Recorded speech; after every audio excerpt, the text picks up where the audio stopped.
How do you tell better stories to attract potential clients, potential employees, potential employers? And how do you create better connections with audiences? Join me today as I speak with Elena Valentine on how to create video stories for iconic brands.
Hello, everyone. Welcome to the Fanny Dunagan Show.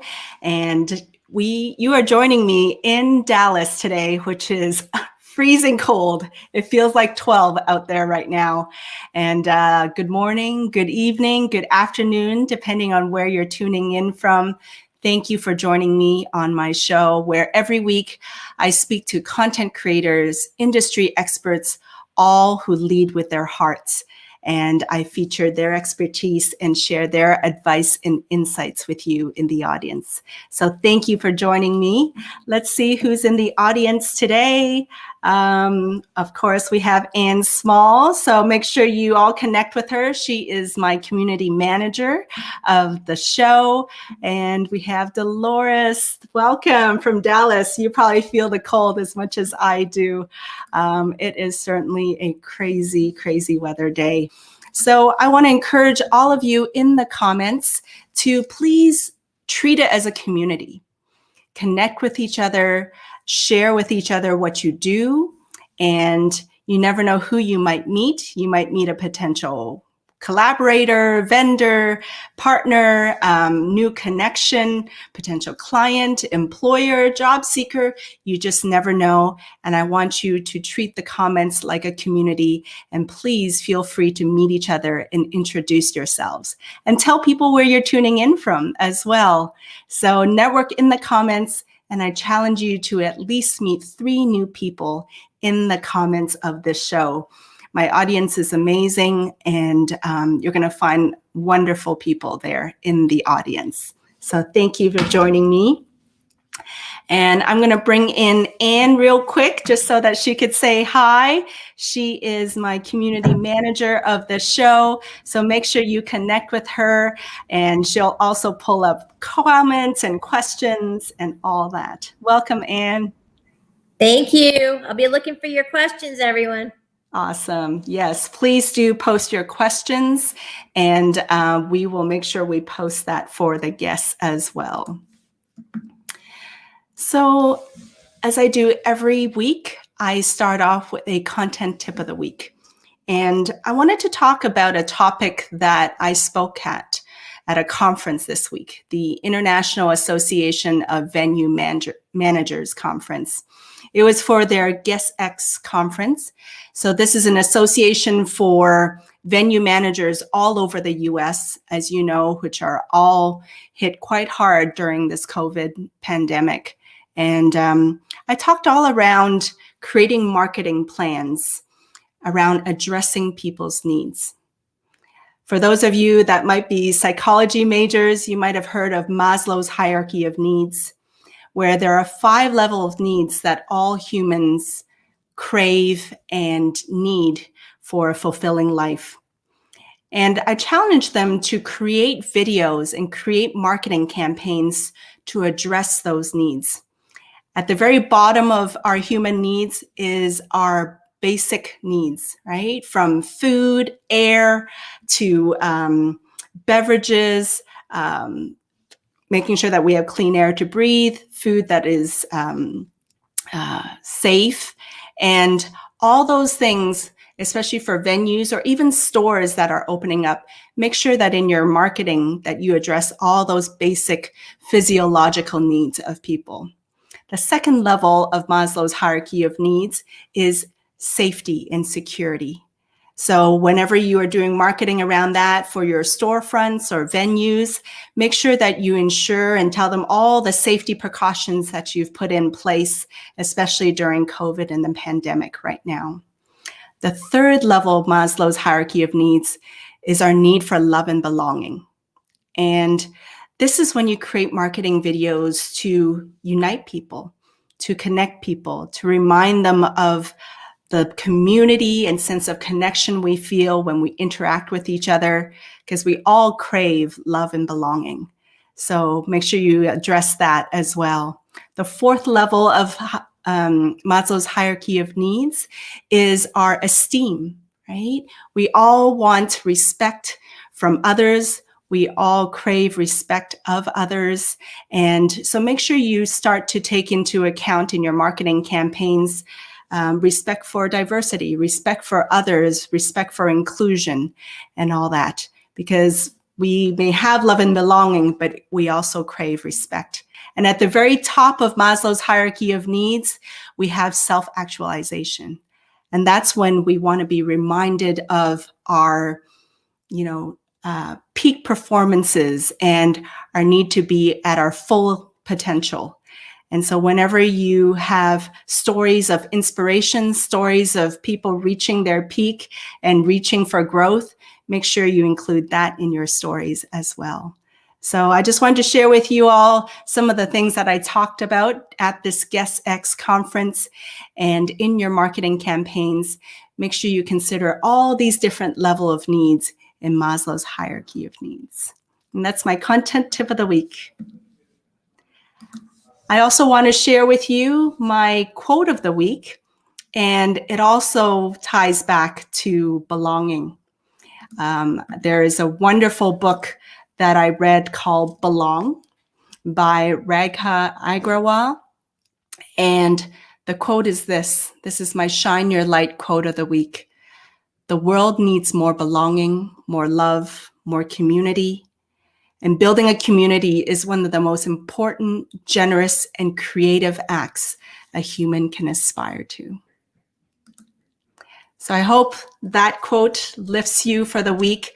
I hope that you connect in these comments of the show, and let's build a community together. So thank you, everyone. Thank you for tuning in. We have more people joining us now. I see Chandra. Hey, Chandra from Garland, Texas. Yolanda, always great to see you. Oh, you're coming in from YouTube. Love it. From Frisco. Awesome. Awesome job. And we got Margot from New York. Oh, wow. I think this is one of the guests guest connections, I think. So thank you. Thank you for joining us, Margot. So as I kind of welcome my guests, I want to kind of tell you today's topic is all around creating video stories. And my next guest, Elena Valentine, she creates video stories for iconic brands like McDonald's and American Airlines. So everyone, please join me in welcoming Elena Valentine of Skill Scout Films, public speaker, filmmaker, design researcher. Welcome, Elena. Thank you for having me. And I love how you set the tone for us today. I just love how you already are. I know you're a fellow community enthusiast. Right? I love it. I want to read your bio for everyone because you all have to see how accomplished this wonderful woman is. She is a workplace filmmaker, design researcher, entrepreneur. She's made it her mission to help people find meaning in their work. So how appropriate that we talk about hierarchy of needs, right? Through stories that matter, with the motto, you cannot be what you cannot see. Elena started filming jobs as a way to get young people excited about careers. And since then, her team at Skill Scout Films have produced films for clients like Nike, McDonald's, American Airlines as a way to engage candidates and employees alike. So we're going to talk all about that today. And she's particularly excited about Skill Scout Films' latest project, Humans at Work documentary, which I can't wait to hear more about that as well, Elena. And that series shares stories of people who find passion and meaning in their work. So important right now. Elena was recently named HR superhero by Disrupt HR Chicago and New Cities Film, Chicagoland nonprofit that elevates 600 or more female identifying filmmakers of color. Wow. Like you don't have enough work at work, right? Take on more. I love it. And that's building community too, isn't it, Elena? Yeah. There's a whole story there for sure around why I even co-founded Mezcla. Very much on if you cannot see the community, be the community. Love it. And it was, seeing myself as an employer that, we are an HR focused company, but inevitably it starts with ourselves. Yeah. And the biggest impact that as a leader I know I can make is not on what Skill Scout Films can do for other companies. It's what Skill Scout can do for our own workforce. Yes. And so for us to think about what diversity, equity, and inclusion means for us, for us to think about hiring, for us to think about our own culture, really to me was so important. If we're here to help other companies attract and retain diverse talent, then we needed to have figured that ourselves too. Yes. So, that's definitely a really, I think, important part of the journey and a lot of what I invest my time in outside of Skill Scout. Well, tell me a little bit about how you ended up here, right? How did you choose to tell stories for a living? How did you end up in this space of creating films and telling stories? Tell us a little bit about that arc of your career. Yeah. Well, it certainly wasn't to tell beautiful films, or it wasn't to share and tell beautiful stories. Inevitably, a lot of this came down to how are we helping young people get exposed to careers, period. So prior to Skill Scout, my colleague and I were former design researchers for an IDEO-like design thinking environment. And inevitably, what was a cool role that I kind of carved out for myself was to be a visual ethnographer for the Fortune 100s. And a lot of what that meant was that we were the voice of a consumer, and I would go into people's homes to learn about their experiences, learn about their shopping experience, and capture that on film, and inevitably turn really ugly research video into films that could move C-suite. Oh, wow. And one of those projects would inevitably change my life. And it was a project working with the W.K. Kellogg Foundation that saw a national challenge of 6 million young people, ages 16 to 24, who are not in school or in the workforce. And how do we connect them to more meaningful pathways to employment?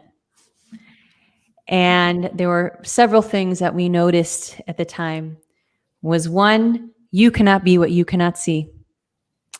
And when you've had young people that have never left their neighborhoods, they lack access and exposure to jobs. Job descriptions don't show what a job is like. And so when we took a step back, among other things, because there certainly are, several other solutions to kind of really support what that means, is we saw that there was a power in video and a power in storytelling just to get young people excited about the world of work, period. And so at the essence of what we started to do was film jobs. And young people started to put their phones down and they started to ask questions and they started to get excited about work. But even more importantly, they were now given a real opportunity to self-screen in or self-screen out. And what we saw was that this wasn't just an opportunity, around young people or a challenge, that there were many of us who are struggling in the hiring process. Many of us, I'm sure, Fanny, you could tell stories. I'm sure for those that are on LinkedIn could tell stories of this is what I thought the job was, and then this is really what it is. Right? And so we already saw that there was this challenge of how do we more meaningfully connect to jobs? How do companies differentiate themselves? How do company provides more reality checks of what some of these roles are? And so we saw that there was equally, just as much of a business opportunity to help companies tell their story in a way that initially would get candidates an opportunity to self-screen in or self-screen out. And by doing that, there's a couple things that happen. One is you don't waste a candidate's time. You also don't waste that company's time. And so while, story and film was never meant to replace the hiring process in any way, it certainly has expedited it. And companies large and small, industries of manufacturing, all the way to R&D scientists, have all had stories to share and tell. And myself and my colleagues at Skills Gut Films have had the privilege to be able to help capture those stories on film. Absolutely. I mean, it's so true because it's almost like also when I was growing up, right? I ended up going into engineering, but I would have never known that if nobody had told me. Like we had a speaker come to our high school to share that about the field of engineering, right? But we don't know what to dream until we see the dream almost. And in your case, you get to visually put it in front of us. So we know that there's all these jobs and all these opportunities out there. And then we can say, hey, I think I can do that. I see myself in that person in that video.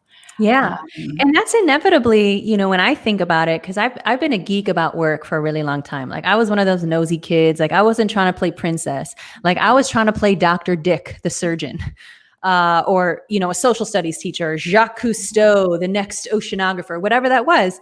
But as I reflected, as I got older, what I realized is that it was never about these roles. It was about the people who lived them.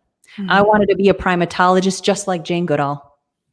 I wanted to be a politician just like good old Mayor Daley from Chicago, right? And so, you start to see yourselves in people's stories. And so inevitably what we're connecting is the art and science of story with media. And media is our literacy of the 21st century. And I'm sure there are many of us already, like right now, we are all watching like workplace related video content. Yes. But if we even think about our kids, they're going to YouTube to learn how to braid their hair, get tours of the White House. Yeah. Don't think they're also not going to YouTube to learn about jobs. And so this was also part of just a growing trend of how we learn and of how we're continuing to learn, even in the future. So it was kind of inevitably, when we first started, video was still kind of a nice to have. Yeah. And at this point, we're seeing more and more companies finally take this seriously and be like, oh, this is something we actually have to include as part of our strategy. This is pretty necessary at this point. And you brought us some examples. I wanted to play one example real quick. I think you had Wendy's example. Is that You right? do, but actually, I want to kick it off. Speaking of the Maslow's hierarchy of needs, we can frame a lot of our stories around this. And so actually the first one I want to share is through Kohl's. Okay. Particularly because, even during COVID, they're still hiring. Y'all are still ordering a ton of stuff online. And Kohl's is Guilty. But if we think about Maslow's, what's happening now is we have to think about safety and security. People are paying attention to how is that workplace keeping me safe. So I'd like to share that video first. Please. Yes. If if we're going in that role. So let me share my screen. Let's hopefully I can. And just make sure you click the share audio. There's a little checkbox when you hold share on. the tab. Did I do it right? Remove that and then click the tab. And then there's a little checkbox that says share audio. Okay. Sorry about this, everyone. I'm learning. No worries. This is share audio. This is the show. Yes. Screens that you share audio. So share screen, Chrome tab, COVID safety. Yeah. And then can everyone see this? Okay. All right. I am playing.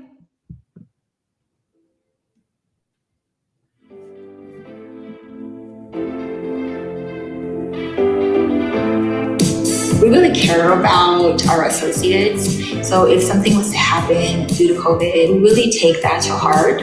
You will be coming to a safe, pleasant working environment where there are current protocols in place to ensure your safety.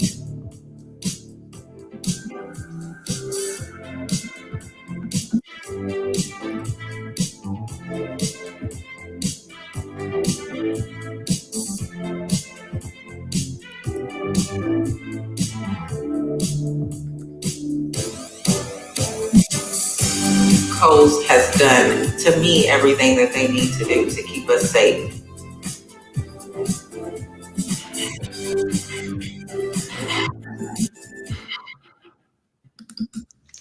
Exactly. Yes. So look, it's not, going to make, the Oscars next Martin Scorsese. But these are real stories that visually Yes. make a much more powerful impact. And you do it in 1 minute, right? Like there's something to be said about, a photo says, or a picture says 1,000 words, but a video says like 1,000,000 words because you see the people, you see the environment that they'll be working in, all the safety precautions that they've put in place. So all in 1 minute. Yeah. And, again, and we've told every type of theme and story of the workplace. And I love, again, the framing of Maslow's because we can really talk through that. What's been really interesting about the pandemic is how we have had to take it tiers down. Many of us have had to start from the bottom because we've always assumed safety was a given. We always assumed safety was a given. And now safety has dramatically changed. Yeah. The bar for safety of our workplaces is shifting. And so we have to go down to those levels. We have to make sure that employees feel safe and that candidates, as they're looking at these roles, say and can feel affirmed that is, a company that is going to take my health and my safety very seriously. What they didn't show in that, which are actually in other videos, is that each of these distribution centers have wellness centers with nurses and doctors that are available not only to those employees, but to their families. Yeah, we have Margot in there saying, great video capturing the workplace at Kohl's. Yeah, and it really shows behind the curtain of the Kohl's work environment. Absolutely, Margot. Thank you.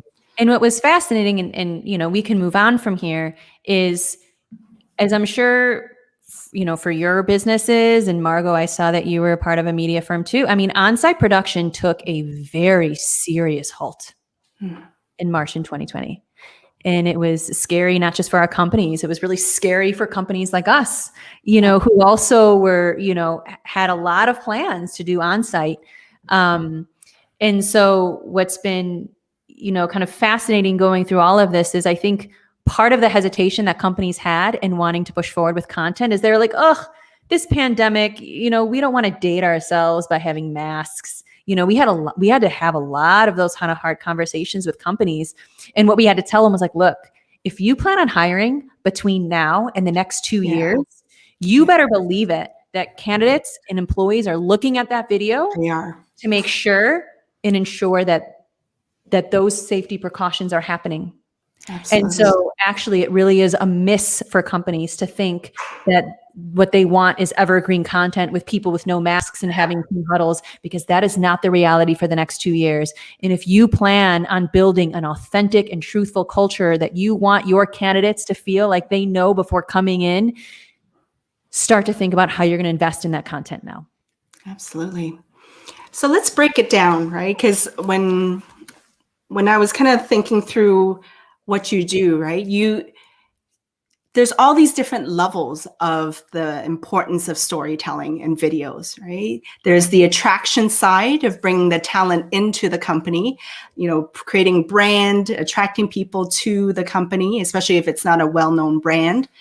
Then there's also about engaging with whether it's potential employees or your existing employees, and then keeping your employees, retaining them. Right. So let's break it all down into the 3 parts. Attraction, right? What is an effective way to attract candidates through video? What is the role of video in that? Yeah. So when it comes to candidates, there are typically 4 reasons why companies are coming to us to do this. One is, look, I've got an evergreen role, and I'm hiring 5,000 of this role. And look, we want to invest because we know that this role is a constant for us. We want to be able to differentiate, the role of nurses at this healthcare center than others. That's a big one. The other question might be, what is a really just hard to fill role? And what's interesting is that could be, from a CEO, CFO level, we're only hiring one, but it's so crucial to our company that we want to invest in a good story. But it could also be like in the world of manufacturing. Look, we don't have enough tool and die makers or CNC machinists. And so getting ourselves out there and putting a story together makes a lot of sense. The third might be, what is a role that could use a very serious reality check? And the one I like to always bring up is, thinking about American Airlines fleet service roles, right? Or really just anyone kind of working for airlines or airports, like they never sleep. Rain, sleet, shine, or snow, you're going to be outside. If you're a fleet service handler, you're going to be lifting luggage. It's a special kind of person. It is a special kind of person, right? And so, you can probably translate this to, other roles that all of us have. And the whole goal there is, look, can a video, can we lean into the challenges? Can we lean into the suck? Can we keep it real a bit so that this becomes a video where candidates can self-screen in or self-screen out? That's a big one. And I would say the fourth typically comes, what is a role that is just extremely difficult to tell on paper? Where like, look, this is such maybe a hands-on or a visual role, or like, look, this is so hard to understand that we just need to show it. And it just becomes really easy to do. And again, sometimes a company can have all 4 of these at once. Manufacturing typically has all 4 of these for a lot of their roles. And I'm sure, for some of you could be thinking the same. But I think that is typically when, for kind of a recruitment aspect, why clients are coming to us for that. And then certainly, biggest one is like, oh, we have an immediate need. We have to hire really quick. We have to hire really fast. Like, right, get it out. Yeah. And given again, certainly pending on the generations and the social platforms, visual, does 3 times better. We already have the data to prove it. So sometimes this is just a matter of, look, really quick, fast, die hard timelines. What can we get done? Yeah. So that we can start promoting. I want a perfect example I remember was at TalentNet. So quick shout out to Craig Fisher, who is the amazing connector of all recruiters and sourcers. Yep. I don't know if Craig's tuning in. I tagged him in our posts earlier. But we were talking about videos on a panel at TalentNet, and you played a great video of, I believe it was someone that had to climb poles for a living. Tower climber. We don't get cell service, people, without tower climbers. And the tower climbers we were featuring were tried and true proud Texans. Thank you very much for all you Texas people out there. Yes. Yeah. So, I mean, you really attract only a select few, right? And even then, it's not for the squeamish. It's not for the people that are afraid of heights. Like, it's very specific. Talk about a real challenge, right? No matter how many times recruiters could say, look, you can't be afraid of heights. Seriously, you're going to be up hundreds of feet. Yeah. I'm telling you, are you afraid of heights? You promise you're not afraid of heights? They had countless stories of people starting off in the first few weeks. They get up there and they're like, nope, not for me. Yeah. And they were losing a lot of money because of that. Lost time, lost revenue. Yes. And so this was a perfect example where having a video of that perspective of hundreds of feet above the ground was so crucial for people to really put themselves in the shoes of that employee to say, like, okay, I think I can dig this. I can do this. I'm the daredevil. I got this. Yeah. And in that case, you not only attract the right candidates, you'll repel those that are just not a fit. Right? That's right. That's right. Yeah. Brian Adams from PH Creative, just a great friend and mentor. He always says, repel the many to compel the few. And that is the biggest difference between workplace films and what we do from this corporate side versus marketing, is that this is not about putting lipstick on a pig, people. People need to see the whole pig, right? Say that one more time. That's a great line, Elena. Yeah, it's like, this is not about putting lipstick on a pig. Like the repel part. Yes. And that's so important here because, candidates are going to call you on it. Employees are going to call you on it. If they feel that you sold them a bad bill, a false bill of goods, they are going to call you out, or they're going to quit, or you're going to lose a lot of money. And so this is the big difference where companies really have to take the leap, oftentimes, quite frankly, to ask the really hard question of, why do people quit? So you have to have some pretty brave conversations. Yeah. When it comes to this, because we are, as at least in my case, as a film company, we are pushing some of these clients to really kind of move on some of the hard stuff, on some of the sucky stuff. And that, in fact, when we do that, again, repel the many to compel the few. That's the difference. Yeah. We are not here to capture the whole. Yeah. We just want those awesome 15 amazing candidates who are going to blow us away and who really are going to dig what we do. And it's going to shorten their recruitment time and save money as well. Yeah. Yes. Yeah. Yes. Margot is saying smart updating content to match the time. You can't just do evergreen type videos anymore. Absolutely right. Kevin says in the audience, you can't expect the old tired things to work in this new time. You have to be quick to adapt. Absolutely. Yeah. And it's certainly a tall order for manufacturers who, when we were working with them, because we built this company on the shoulders of small to mid-sized manufacturers, they were still putting out yard signs. Oh gosh. So, it took some convincing. For sure.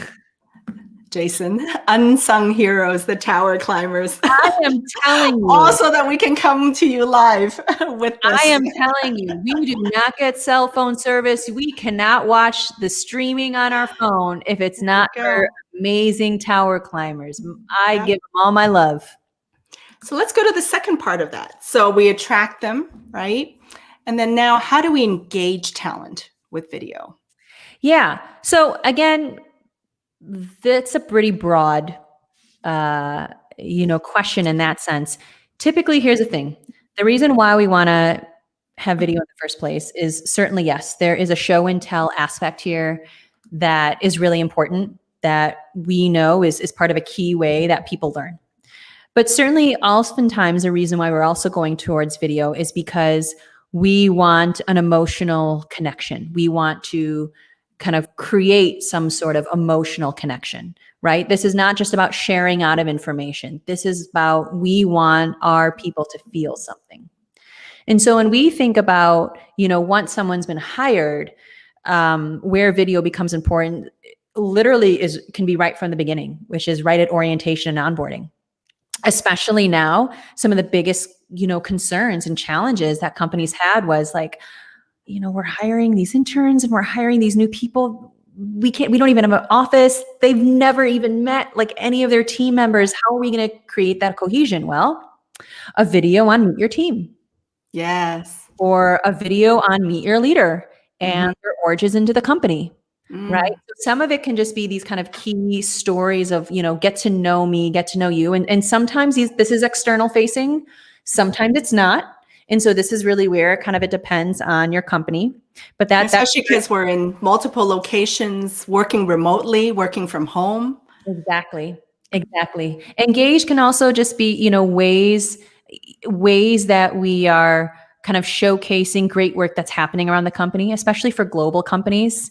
You have a lot of these international sites who, are often doing great things. And how do we kind of balance that so that other sites know what they're doing? And so oftentimes we do a lot of video just around showcasing certain projects, initiatives, campaigns, especially certainly even with COVID-19. We've been working with biotech companies who are really on the front lines of vaccines or of, testing. And some of it is a celebration and some of it is, hey, this is the sharing of the news. This is what's going on. We want to inform you and also, kind of have a rallying cry of we're part of this mission. And so that certainly is a big one too. Certainly also with, when we think about retaining talent, video is key. We look at LinkedIn Learning. We look at everything. I mean, video becomes so key to how we are sharing out best practices, how we're sharing out various trainings for us to level up. And so that's a huge part of this aspect too. And I find even with retention, like when we feature existing employees in employer branding videos or day in the life of videos, they feel a sense of pride, right? They feel a sense of pride of like, hey, like my company feels like I would be a good spokesperson for them. And I'm saying this and sharing how I feel on this video that will be seen by all these people. I think that's also a great acknowledgement of the existing employees and talent. Yeah, absolutely. I'm looking, Kevin had an interesting comment. He said, most manufacturers and healthcare places have the most out-of-date practices in technology. What do you think about that? Yes and no. I mean, I think that we can look at, varying degrees of industries where we're seeing out-of-date practices. And certainly, look, I came into the world of manufacturing with a lot of naivete. Thank goodness. I also came into the world of manufacturing through the eyes of small business manufacturing. So not your big GEs or your Unilevers. And so certainly in those cases, when you have second, third, fourth generation owners or family businesses, they weren't incentivized. They not only weren't incentivized to change their practices, sometimes they couldn't. When we started, we were coming right off of the recession. It was really, really hard for manufacturers. So, some of these technologies and approaches around hiring, just wasn't something that they could even think about. Again, because they're going to Maslow's, right? It was just like, what can we do to get the basics? But yeah, there's definitely, to Kevin's point, there certainly are, depending on the sectors, pending the sizes, where that still is very much a challenge. And where, we're talking to associations still on just the basics of video, like here's why you should use it. So yes, right. But I would say that there's truth to that and certainly other sectors as well. Now I wanted to, maybe instead of answering this questions, we can show this question. Because I think one of your videos talks about jobs, right? Like how a video says so much more than just a basic black and white job description. Yeah. And you know what I'm going to do? Because we talked about tower climbers. Let's just share it. Love it. So I really enjoyed that video. Let me find it. Mhm. Okay, everyone, I'm gonna share my screen. And thank you for everyone's patience with this as I do that. Okay. I looked up, I seen some guys with a tower rig with the ropes, and I said, that looks like something I could do. Run your computers, run your cell phones, watch that video off of your phone. Without us, there's no communication. You don't have cell phone service if we don't build it.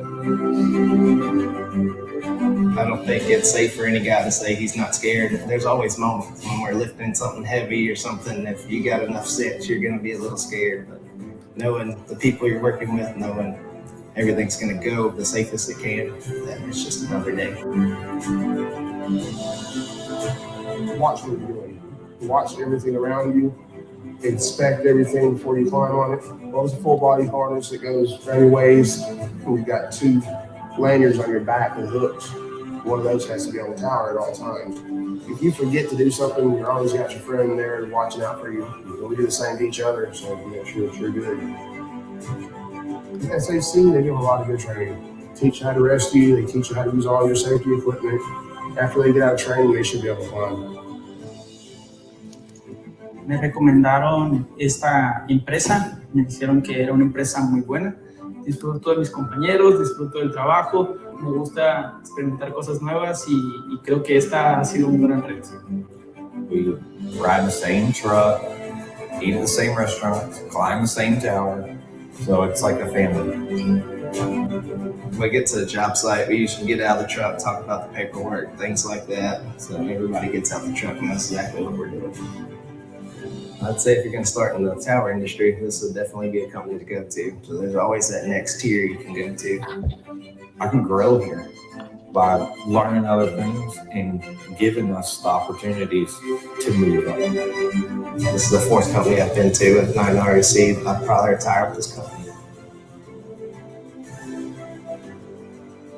Come lead the change. Come lead the change. Come lead the change. Ven a liderar el cambio to a connected world.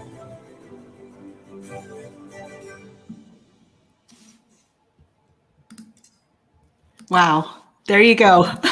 That's a living example, perfect example of why video beats job descriptions any day. You can only write so much of that in like a black and white text. Must put on harness, must climb tower. But I see that and my knees are weak just looking at those tower climbers. And that's what they expected. And this is certainly a great example and case study of a company who saved millions and millions of dollars on their recruitment spend with a campaign that, heavily included video and visuals as a way to communicate that work. Yep, Jason, yeah. For sure. Like not my role, but please, I hope we find more. Yeah, thank you. Thank you for applying to the job.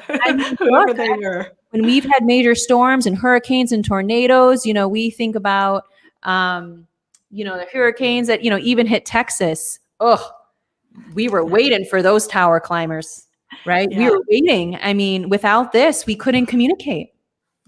I love Margot's comment as well. Powerful that it is bilingual, right? It really opens up your talent pool as well, just by having one of them speak in Spanish, right? It does. But sometimes videos can also be revealing about what they're not sharing, which is, look, at the time, this is not necessarily a role that attracts women. Mm-hmm. So sometimes when we share this video, we get lack of diversity. There's not enough women here. And we say, yeah, you're absolutely right. Mm. And sometimes, right, what you don't say is equally important. Mm. And what you don't represent.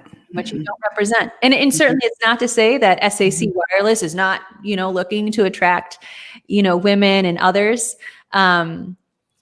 But look, they were also being realistic with, this is who, are some of our really great employees who can be amazing ambassadors to help us tell that story and hopefully inevitably be able to, attract a much wider net for us to be able to attract other communities and groups that typically might not see the tower climber as a role for them. We have a question from Margot. She just said, what did you use to shoot the pan shots? Is that the panoramic? That must be what she means. The panoramic shots. I mean, look, to get that high, you have to have drones. They certainly weren't. You went in a helicopter, Elena? They certainly weren't going to allow us with no training to climb that tower. Although I will say, we've certainly had some fun experiences as filmmakers through, support of compliance, always right next to us, and a safety officer. We've gone into engines of planes. We've gone into the big wheel things of planes. We've worked in major manufacturing facilities where we got a forge in a huge, 1800 Fahrenheit fire right here. Oh my goodness. You braved it all to bring those stories to us, Elena. Exactly. Yeah. So for those out there that, want to tell their stories of work, right? For those that, whether it's small business owners, and you obviously tell these stories for enterprise organizations, for those that are kind of maybe starting out and they're smaller, what would you say are the 5 elements of a powerful story of work?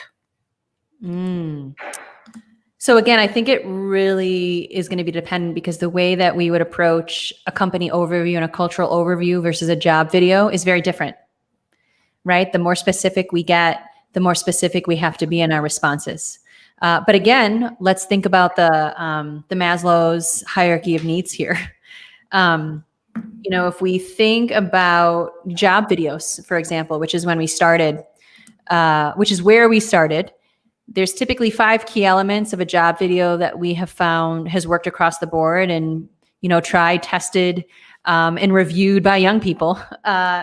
So for us, we saw it was 1, being specific, right? Like, this is not just about a departmental overview. Like, at this point, when someone's looking at your job post, they're trying to understand what is it like to be a shoe designer at Nike versus being a shoe designer at Adidas, right?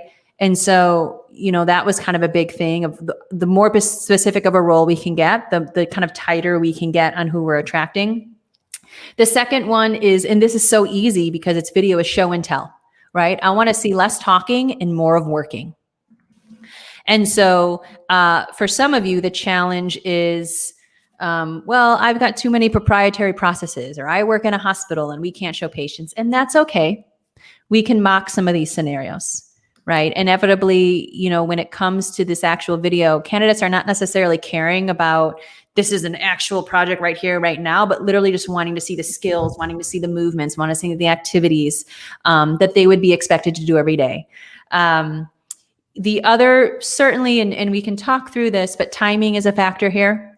So depending on where you want to share this, 2 minutes tops is typically what you want to get, unless they're getting further into your funnel. The second one we talked about, and Tower Climbers was a really good example of this, which is keep it real. The way I like to say it, lean into the suck.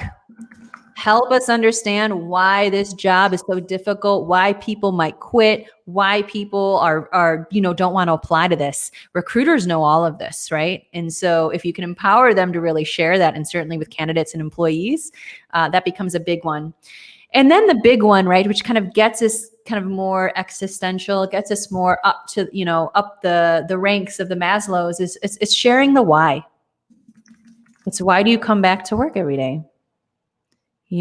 What brings you, joy about the work that you do? What brings you meaning to the work that you do? Yeah. And so that's always, there's tons of other ways to ask that question, but we certainly are here to answer the why. Mm-hmm. I think for us, again, I think the reason why we show up a bit differently in our space, and I certainly show up differently as a filmmaker, is because when I started, I wasn't here to try to put out beautiful films. I was here to try to get young people to work. And I think because of that motivation, the way that we look at our stories, the way that we approach it, there's a level of pragmatism. sometimes to what we do because of the communities that we were working with, right? I'm not here to just be a filmmaker to be a filmmaker. I did this because I saw social injustice in the world of young people who are getting shut out. Absolutely. So I think for me, we always have to think about that is I think sometimes we get too caught up in I want to make a beautiful film and let's talk about my why and why this is so important. When in reality, it's like, so how long do I work? When do I work? Where do I work? Who am I working with? Keep it real. When am I going to get paid? How am I going to get paid? Like some of these are some real questions that people want to ask. And so, a lot of what I do isn't just for art's sake. And I think that's the biggest difference is that when we're working in the world of work and working in the world of HR, some of this are just some tried and true real questions that have to get addressed. And it's not necessarily the most, sexy going to win an Oscar, but I don't care because this is about getting people back to work. Right. It's about people staying in their jobs and doing better at their jobs. So be specific. Do show and tell videos. Timing, consider that. Keep it real. Lean into the suck. I love that one the best. So true. And then share the why. Yeah. Wonderful advice. And for those of you out there, if you have any questions for Elena, be sure to drop it in the comments and we will bring it up and make sure we address that in this session as well. Now, let's do a comparison, right? Because obviously those are very high production kind of videos. You got drones, you got, all that, right? But what about kind of small, mid-sized companies right now that might still want to get videos out there? They still need to hire, but they can't do all those full-scale productions. What about those kind of DIY videos? Any tips around that? Yeah. And it's something that we do with clients regularly, right? So we also do, kind of DIY videos supporting kind of employee generated content. And there's a couple of reasons why folks do either or. Oftentimes they're doing both. So the reason why a company might do full scale production, certainly one is, look, sometimes this is a budget thing, right? And they're like, hey, we really want to produce something that we think could have a longer shelf life. Maybe it's a more foundational video. So stories, for example, that may not need to change so often, like a founder story, an origin story, our history, our values, that's not going to change very much, right? And so this is where companies might think about investing in a more full-scale production. Sometimes it's based on capacity, and it, right? As people leaders, sometimes your team is just stretched so thin that, it is just worth the spend, worth the partnership to have someone who can come in, take control of that and be successful. So that's often certainly a big one. The other consideration of why, clients might go for full scale is that, marketing has a major influence here. And if marketing has specific expectations around the kind of external material that they, feel best represents the company, that might also be why companies will invest in full scale, because it's just kind of a part of the culture in the marketing, which for the good or the bad, might be there. However, for kind of the do it yourself, or what we call, production light, certainly, yes, sometimes this is about budget, but a lot of the times when we're thinking about DIY videos, we're kind of thinking about how are we going to tell more stories more often, right? So companies that are investing in this sometimes are going to work hand in hand to do, some foundational full-scale production videos, but then on a monthly or quarterly basis, they're coming out with videos that they know just constantly need to be updated, right? Like a new project celebration, a new hire, a new retirement, and they're kind of celebrating that. Absolutely. They're kind of celebrating that with video. And that also becomes a big concern, with, a question with DIY as well. Is the updatable piece. A big question that a lot of folks have is, great, we just interviewed Sarah for this, major high profile production, and then she left. And now what do we do? Yes. Yep. And so that certainly becomes a big factor as well. But the challenge with kind of do-it-yourself videos that can happen is with consistency. And again, there does take a level of process and systemization, because as a company, you're not just asking typically one person to do a video. You're typically asking 20 people potentially at once to do a video. And there is a level of process and intention that you have to, create and have with those employees to make sure that they're doing a good job for you, because they want to do a good job for you. So things like, having templates on the ready, things like, making sure that they're, you're sharing the questions that you want them to answer in advance, making sure that they have the right tools so that it's not just their phone, but is it, look, we want to provide everyone with a mic for crisp audio. Maybe we want a tripod to be, to make sure that we're capturing really steady interviews. So all of that inevitably is going to be kind of dependent on the expectations that the company has. But that definitely sometimes can be the challenge. And it might be why a Skill Scout Films partner comes in to support kind of a level of process and systemization for these companies to do this at scale. Absolutely. And I want to ask you this question, because I love this question that we got at TalentNet, right? Because somebody in the audience at the conference we were at asked, what are good questions to ask people so that it pulls out that story out of them, right? So that they tell a better story, because sometimes it's all about the question, right? So you had wonderful answers at the conference. So I want you to share some of those. Yeah. So some of my top questions are, this is tell me about, what was it? How do I say it? What is it about your work that would surprise people? Because then that gets to kind of like, not the mundane things, but really like when you share this with your friends and family, what is it that you're typically bragging to them about? Right. Another one is, tell me about, what makes you most proud about the work that you do. Tell me about a moment where you were most proud of your work. Gosh, please, by all means, I have a whole kind of list. But those are typically some of my big ones. One of my favorite is, of all the companies, especially if there's a lot of competitors in that same space. Yeah. Why did you choose to join this one? Yeah. Amongst all the competitors. Mm-hmm. Yep. Or, tell me, what keeps you coming back every day is a big one. The one that I really love that people don't like, or certainly companies poo-poo it. And there's a politer way to say it, but oftentimes if we're really trying to get real, it's like, okay, like, why do people quit? Like, it's like, what makes this role in this job super challenging? And sometimes here's what's really great about that is, one, you get a really great, truthful response that I think can really help for candidates to self-screen in or self-screen out.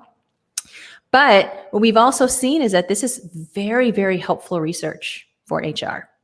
A lot of the times our raw footage is used as research for HR to rethink job descriptions, to rethink process, to rethink roles in and of itself.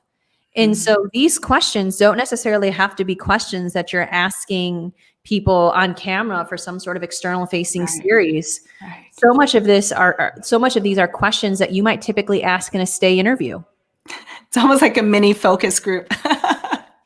You can get some really real answers. Yeah. Exactly. Yeah. That becomes super key. Mm-hmm. And then the question that I always will ask at the end, this is like a tried and true when I'm on production.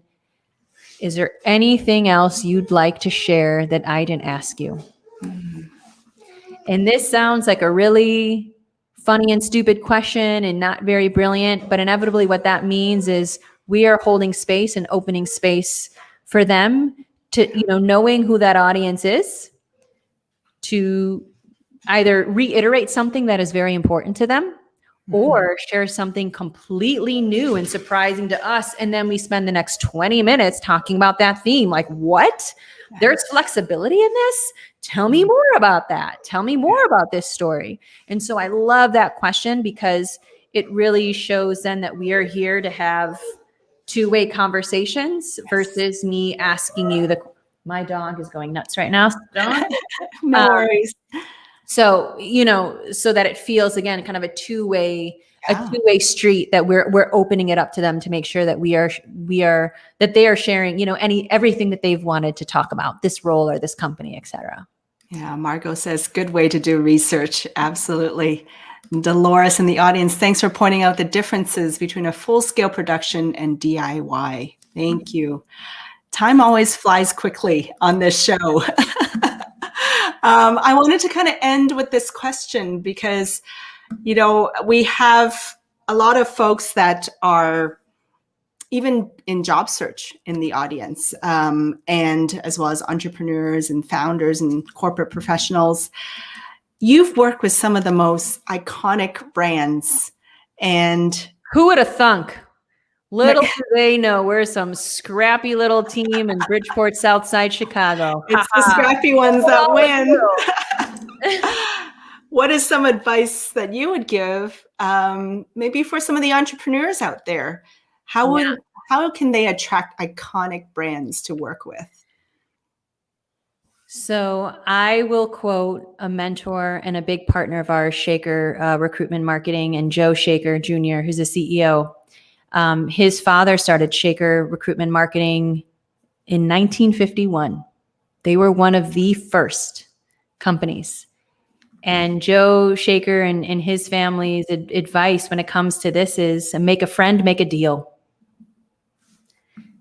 And what I mean by that is, especially in our industry, and Fanny, I'm curious your thoughts too, our industry doesn't like to be sold to. Inevitably, this is about long-term relationships. And, my colleague, my co-founder, Abby, and I decided a long time ago that I'm here to build a business. Shout out to Abby. We love Abby. Hey, Abby.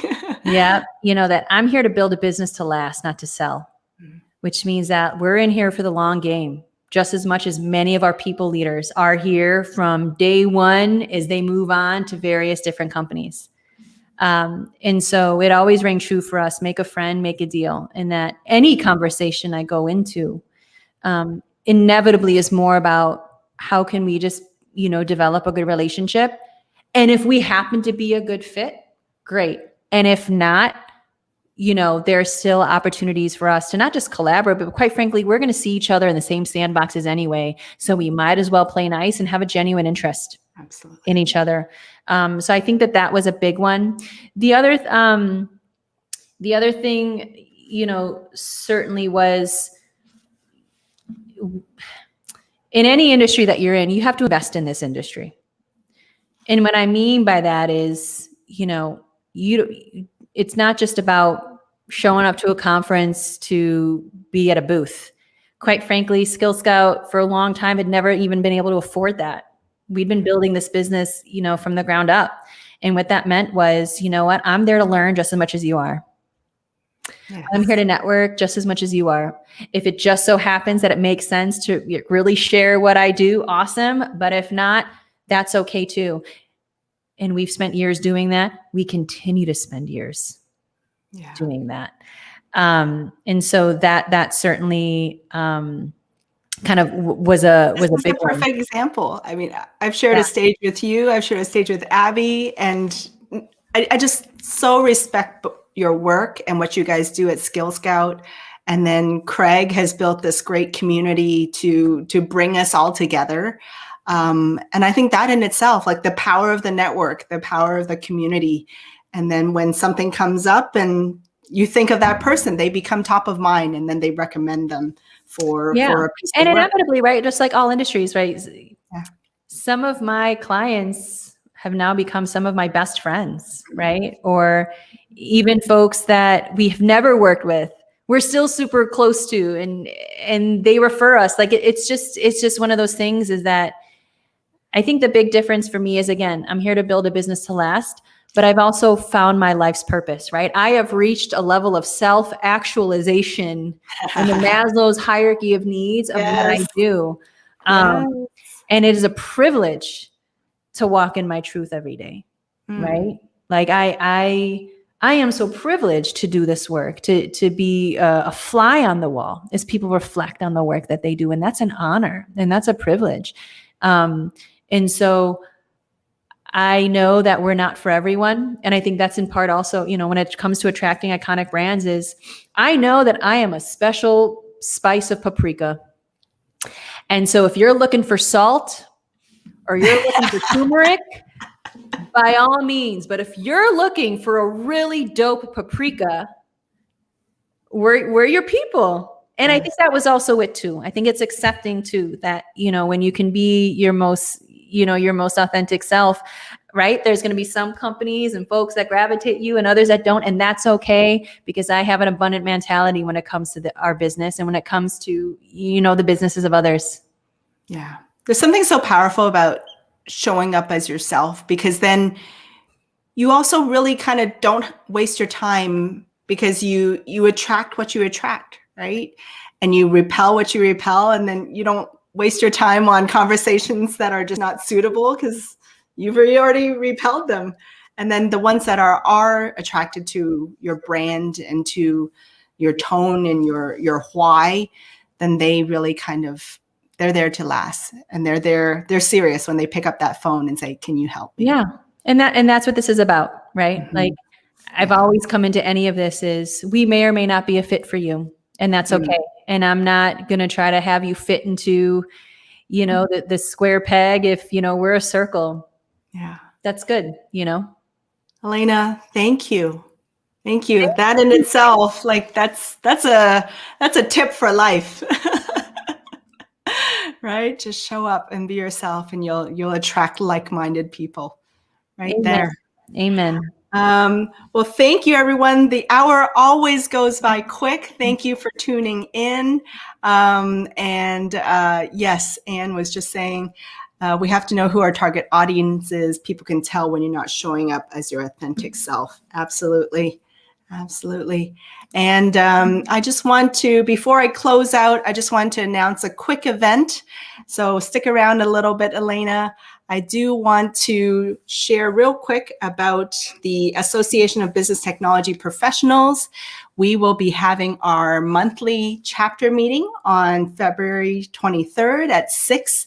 And we're going to have Andy Ivy, CIO of Corolla, reversing the social dilemma. Personal data protection strategies. These are for all my technology enthusiasts out there. And Elena, thank you. Thank you so much. I always enjoy our conversation. I love the work that you do. For all of you out there, we didn't even get to all the videos, but is the Skill Scout website the best place for people to kind of start looking at your work? Yeah, and connect with me on LinkedIn. Yes. We've done a lot of stuff, and so if there's specific examples, industries, themes that really interest you, I'm sure I can dig through the libraries to find something that might be most relevant to you. There you go, folks. Connect with Elena Valentine. Somebody said, did I ask you on this show right before Valentine's? Is that a coincidence or planned? No, it was super coincidence, but what an amazing plan. Yes. Right? Valentine on the week of Valentine's. Yes. There you go, folks. I am a very always blessed thinking girl. of very blessed girl. It's a plan. Go check out skillscout.com. Thank you so much for your time, Elena. Thank you so much. Thank you. And for all of you out there, a little reminder, my hashtag, shine your light, share your message, share your voice, share your truth, share your talents, and hopefully you do it through video. Thank you, everyone. Thank you for tuning in. Thank you, Elena. Thank you, Ann Small. Make sure you all connect with her in the comments.